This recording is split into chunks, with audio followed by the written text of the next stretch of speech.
Hello student, मैं प्रभात sir आप सभी का वेलकम करता हूं एक और नए वीडियो में। और आज मैं बताऊंगा आपको क्लास 10 का चैप्टर 7 कोऑर्डिनेट ज्योमेट्री एक्सरसाइज है 7.1। तो चलिए स्टार्ट करते हैं। क्वेश्चन नंबर 4 तक हो रखा था, क्वेश्चन नंबर 5 है। In a classroom 4 friends are seated at the point. किसी क्लास में 4 फ्रेंड है जो कि सीटेड है, बैठे हुए हैं क्लास में। इनका पॉइंट दिया गया है A B C and D.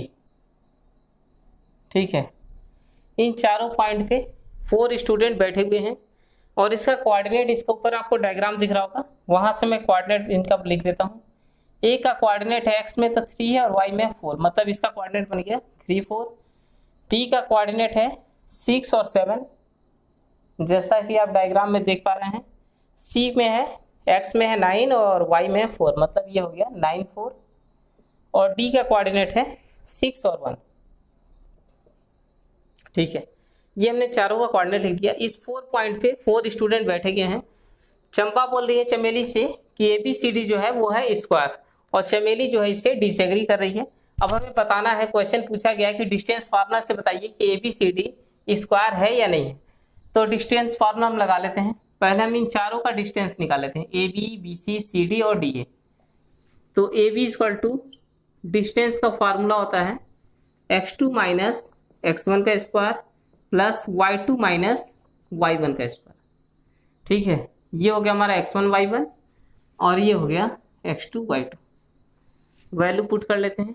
AB equal to root में x2 की वैल्यू है 6 माइनस x1 की वैल्यू है 3, इसका स्क्वायर प्लस y2 मतलब 7 माइनस 4 का स्क्वायर।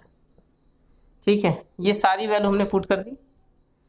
अब ये 6 माइनस 3 का मतलब हो जाएगा 3 का स्क्वायर प्लस 7 माइनस 4, ये भी हो गया 3 का स्क्वायर। तो 3 का स्क्वायर और 3 का स्क्वायर मतलब ये हो गया 9 प्लस 9, मतलब ये वैल्यू हो गई रूट का 18। रूट के 18 को हम लिख सकते हैं 3 मल्टीप्लाई 3 मल्टीप्लाई बाई 2। ठीक है, 18 का फैक्टर कर लेंगे तो मिलेगा हमें 3 मल्टीप्लाई 3 मल्टीप्लाई 2। अब इसका पेयर बनाएंगे तो 3 मल्टीप्लाई 3 पेयर बन गया, ये बाहर निकल जाएगा, मतलब ये वैल्यू आ गई 3 रूट में 2।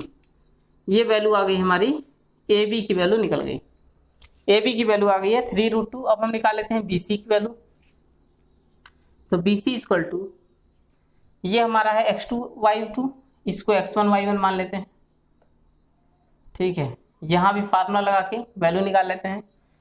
तो फार्मूला क्या होता है x2 माइनस x1 मतलब 6 माइनस 9 का स्क्वायर प्लस 7 माइनस 4 का स्क्वायर। अब ये 6 माइनस 9 का मतलब होगा माइनस 3 का स्क्वायर प्लस 7 माइनस 4, ये हो गया 3 का स्क्वायर। तो यहाँ तक कि ये माइनस 3 का स्क्वायर करेंगे तो भी हमें मिलेगा 9, और 3 का स्क्वायर करेंगे तो भी हमें क्या मिलेगा 9। तो ये 9 और 9 मिलके हो गया रूट में 18। रूट में 18 को अभी हमने निकाला था, वैल्यू क्या आई थी 3 रूट 2, तो इसकी वैल्यू भी आ गई 3 रूट 2। ये हमने निकाल लिया BC। ए बी निकल गया और BC निकल गया। 2 पॉइंट तो हमने निकाल लिया, 2 डिस्टेंस। अब हम निकालेंगे CD और DA। तो CD में x1 y1 है, इसको हम मान लेते हैं कि ये x2 y2 है। तो CD इक्वल टू रूट में x2 माइनस x1 मतलब 6 माइनस 9 का square plus y2 minus y1 मतलब 1 माइनस 4 का स्क्वायर। तो CD इक्वल टू 6 माइनस 9 मतलब हो जाएगा माइनस 3 का स्क्वायर प्लस 1 माइनस 4, ये भी क्या हो गया माइनस 3 का स्क्वायर। माइनस 3 का स्क्वायर ये हो जाएगा हमारा रूट में 9 प्लस माइनस 3 का स्क्वायर, ये भी हो जाएगा 9। 9 और 9 को ऐड करेंगे तो मिलेगा हमें रूट में 18। रूट में 18 की वैल्यू क्या थी, अभी हमने इसको निकाला था 3 रूट 2, मतलब CD की वैल्यू आ गई 3 रूट में 2। ठीक है, ये हमारा निकल गया CD। अब हम निकालेंगे DA या फिर AD बोल सकते हैं। तो DA इक्वल टू ये x2 y2 है, ये x1 y1 है, फार्मूला लगा लेते हैं। तो x2 माइनस x1 मतलब 6 माइनस 3 का square plus y2 minus y1 मतलब 1 माइनस 4 का स्क्वायर। ठीक है, सभी की सभी वैल्यू पुट कर दिया हमने। तो D A equal to 6 minus 3 का मतलब क्या होगा 3 का स्क्वायर प्लस 1 माइनस 4 मतलब माइनस 3 का स्क्वायर। तो ये 3 का स्क्वायर क्या हो गया 9 और प्लस माइनस 3 का स्क्वायर करेंगे तो ये भी वैल्यू क्या होगी 9। तो डी ए इक्वल टू हमें क्या मिल गया 9 और 9 ये हो गया रूट का 18 और रूट के 18 की वैल्यू हमने निकाला था 3√2 तो ये भी आ गया 3√2। मतलब ये चारों की चारों साइड जो है वो क्या हो गई इक्वल हो गई। इसका मतलब कि चारों साइड तो इक्वल है लेकिन स्क्वायर के लिए क्या होना चाहिए 4 साइड भी इक्वल होना चाहिए और डायगोनल भी इक्वल होना चाहिए। ठीक है, क्योंकि देखिए स्क्वायर का मतलब क्या हुआ कि चारों साइड बराबर है, इसका मतलब हो गया स्क्वायर। लेकिन 4 साइड तो रोम्बस में भी बराबर होती है। ठीक है, तो कैसे हम पता करेंगे कि ये स्क्वायर है या रोम्बस है।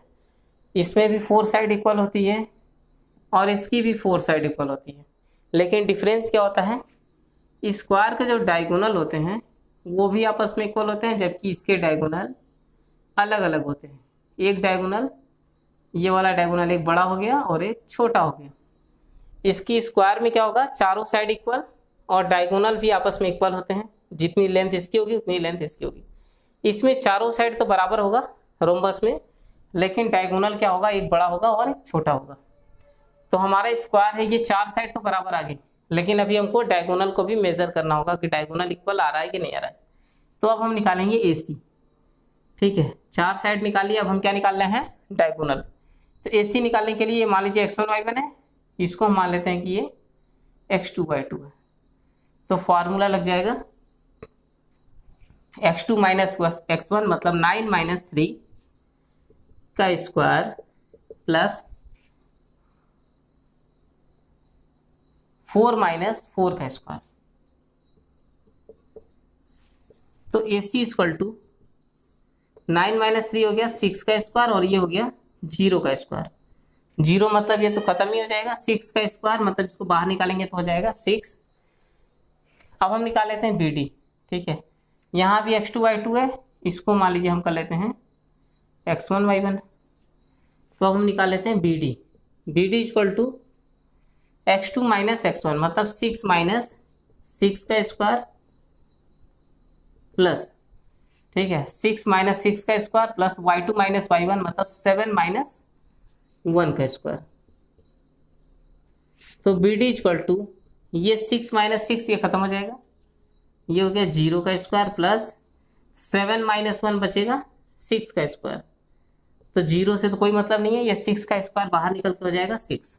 ठीक है, तो अभी हमने क्या देखा कि 4 साइड तो बराबर आ गई AB BC CD और DA, चारों की चारों साइड बराबर आ गई। तो इसको हम लिख लेते हैं AB equal to BC equal to CD equal to DA। ठीक है, इन सब की वैल्यू कितनी आई है, इन सब की वैल्यू है 3√2।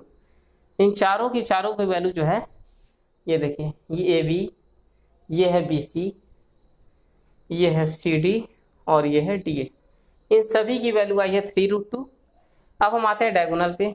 डायगोनल क्या है AC और BD, इनके डायगोनल है AC equal to BD equal to 6। चारों की चारों साइड बराबर है 3√2 के और डायगोनल बराबर है 6 के। इसका मतलब क्या है, अगर चारों साइड बराबर हो और डायगोनल भी बराबर हो, इसका मतलब क्या है कि ये है स्क्वायर। ठीक है, तो इसको हम लिख देंगे ABCD इज अ स्क्वायर। ठीक है,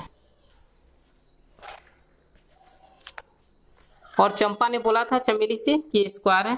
ठीक है, इसका मतलब कि चंपा इज राइट। चंपा ने बिल्कुल करेक्ट बोला था, चंपा इज करेक्ट। ठीक है, ये हो गया क्वेश्चन नंबर 5। तो अगर वीडियो पसंद आया तो प्लीज़ चैनल को सब्सक्राइब करके वीडियो को लाइक करिए। अब मिलेंगे हम नेक्स्ट क्लास में। अगर वीडियो पसंद आया है तो चैनल के अंदर और भी प्लेलिस्ट बना हुआ है, एक बार जाके जरूर विजिट करिए।